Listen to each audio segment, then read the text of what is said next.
I want to take this opportunity to thank the people of Eastleigh for the cooperation they have been doing for the last 2 years in terms of development we are doing in the ward and in Eastleigh at large. And I want to thank His Excellency the Governor of Nairobi, Johnson Sakaja, and the area of MP for accepting that we work as a collaboration so that we do the work of the county government and the work of the national government in collaboration. As you can see, we are here at the center of Jam Street. This is Kipande Athumani Street, which is the center of Jam Street. We are doing the upgrading of the sewer. This is the sewer that initially the colonial has left, which was 1.8 inch. We are putting 5.6 inch bigger than that one, triple of what we have. And I'm expecting this project soon to be completed here in the Kipande Athumani Street and Captain Mungai. We have done the first phase from 6th Street to 12th Street to Josta to Jogorod.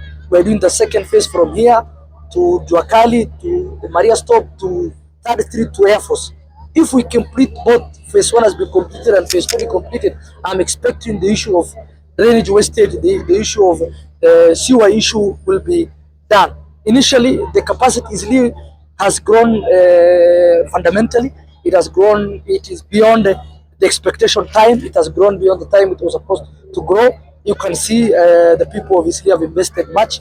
The buildings still the construction are going on. We're expecting as the construction which are ongoing to be completed, so that at the same time the development capacity of the area to be completed. And I want to thank the people of Eastleigh for cooperation so that we do development things, and I want to thank them again and again.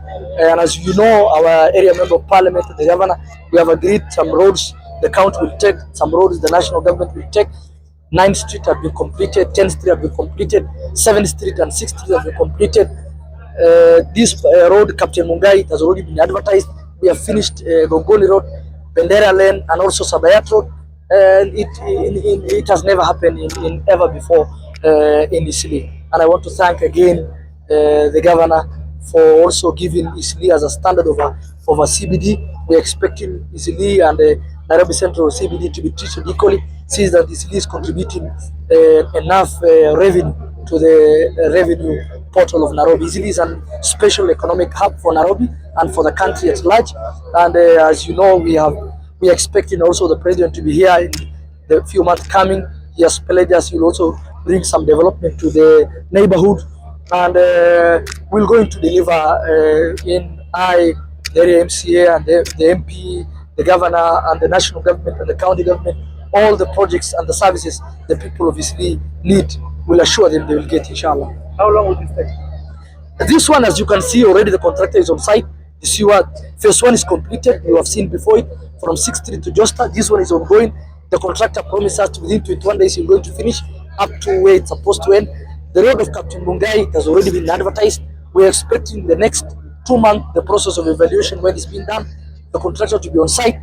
6th Street is already the contractor on site. The Sabayat and Bendera Lane contractor is on site. So and also I forget it, the St. Teresa's Primary School, the governor has put it the 2 classroom ECD as well as a borehole for the school.